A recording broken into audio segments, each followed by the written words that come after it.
नमस्कार, मी सुवर्णाच फॅशन क्लबमध्ये तुमचे स्वागत आहे। एका ब्लाऊजला आपल्याला रियुजेबल कप बसवायचे आहे, तर काढून आपल्याला धुवून वापरू शकता तुम्ही।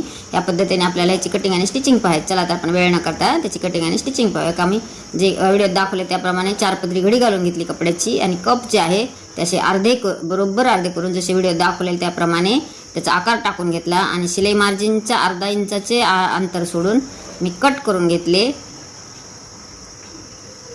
ज्याचे 4 पीस तयार झालेले आहेत आपल्याला।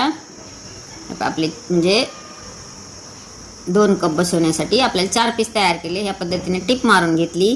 आता डबल टिप मारून घ्यायची, दोन्ही पार्ट तयार करून घ्यायचे आणि आता जे साईडला जे आहे गोल राऊंड जो आहे त्याला एक दाब शिलाई मारून घ्यायची। म्हणजे फक्त एकदा दुमडून घेऊन आपल्याला टिप मारून घ्यायची आहे पूर्ण गोल राऊंडला। दोन्ही पार्ट मी ह्या पद्धतीने तयार करून घेतले। चला तर आपण आता ब्लाऊजला ते कसे जोडायचे ते पाहूया। दोन्ही कप बसवण्यासाठी तयार झाले। तर ब्लाऊजला जॉईन करताना पहा कप जे आहे बरोबर निशाणी करून घेतली आणि व्यवस्थित असं जे प्रिन्स कट आहे तर प्रिन्स कटवर असे जसे बरोबर मेन पॉईंट जिथे येतो तिथे ठेवून घेऊन जसे व्हिडिओ दाखवलेला आहे त्याप्रमाणे टिप मारून घ्यायची। हे पहा इथे मागे पुढे करून लॉक करून घेतले आणि परत 2 इंचाचे अंतर सोडून परत लॉक केले। म्हणजे 2 इंचाचं जे आहे ते ओपन स्पेस सोडलेला आहे आणि आता पूर्ण गोल राऊंड मारून घेतला। पूर्ण गोल राऊंड मारून झालेला आहे। खूप सोप्या पद्धतीने दाखवलेले आहे। असा व्यवस्थित असं बाहेर पण काढू शकता आणि आतमध्ये घालूही शकता। म्हणजे ज्या वेळेला पाहिजे त्यावेळेला तुम्ही वापरू शकता, काढू शकता। आता दुसऱ्याही साईडला त्याच पद्धतीने करून घ्यायचे। मेन पॉईंटवर बरोबर मेन पॉईंट ठेवून घ्यायचा असा।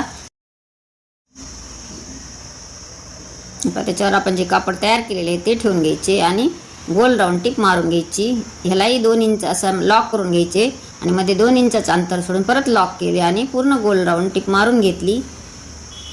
पहा किती सोप्या पद्धतीने दाखवलेले आहे। आता हे कसे जॉईन करायचे ते पाहूया।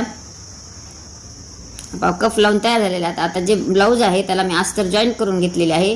तुम्ही अस्तर न जॉईन करताही तुम्ही हे बसवू शकता, पण जॉईन करताना जर कापड सिल्कचे असेल तर कापड जे उसवण्याची शक्यता असते, त्यामुळे ह्याला डबल अस्तर वापरा।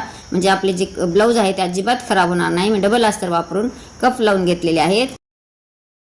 पहा गळ्याचा जो आहे आकार तो ठेवून टिप मारून घेतली। पिन जे आहे तर काढून घेतल्या। आता छोटे छोटे कट्स मारायचे, जिथे कॉर्नर आहे तिथे कट मारून घ्यायचे आणि याला पलटी मारायची आहे। पलटी मारून घेऊन परत एक दाब टिप मारून घेतली आणि 4ही साईडने पूर्ण स्टिच करून घ्यायचे।